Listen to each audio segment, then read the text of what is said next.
Sunod-sunod na naman ang sunog na naitala sa iba't ibang parte ng bansa. Kabilang sa mga nasunog ang mga bahay ng 30 pamilya sa Quezon City. Nasa frontline ng balitang yan si Elaine Fulencio. Nagngangalit na apoy ang bumulabog sa mga residente sa Feria Street, Barangay Old Balara, Quezon City kagabi. Bago ang sunog sa mga bahay, may naamoy raw na sunog na kanin ng ilang residente.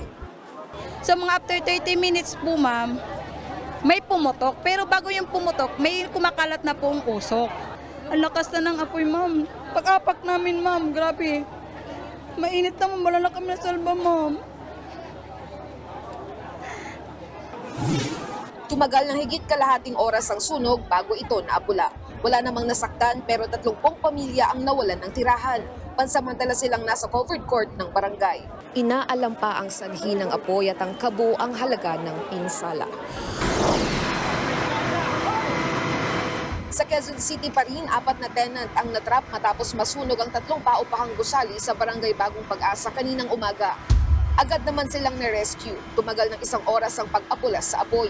Inaalam pa kung ano ang mitya nito at kung paano nagsimula. Kawag panik!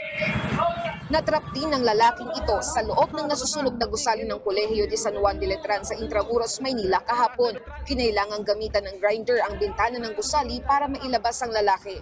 Base sa investigasyon, nagsimula ang apoy sa mezzanine ng college library.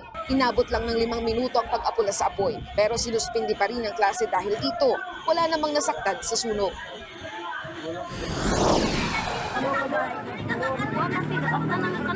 Faulty electrical wiring naman ang itinuturong sanhi ng apoy sa isang lumang bahay at katabi nitong paupahang gusali sa Lianga, Surigao del Sur. Aabot sa 1 milyong piso ang halaga ng sunog. Wala namang nasaktan.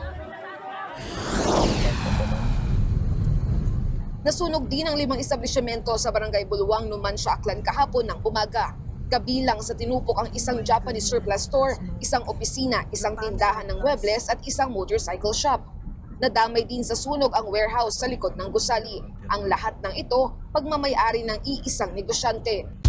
Higit 2 oras ang itinagal ng sunog. Wala namang nasaktan pero higit 43 million pesos ang halaga ng mga nasunog na ari-arian. Inaalam pa ang sanhi ng apoy. Nagbabalita mula sa frontline, Elaine Fulgencio, News 5. Mga kapatid, Julius Babaw po. Iba na ang may alam at may pakialam sa panahon ngayon.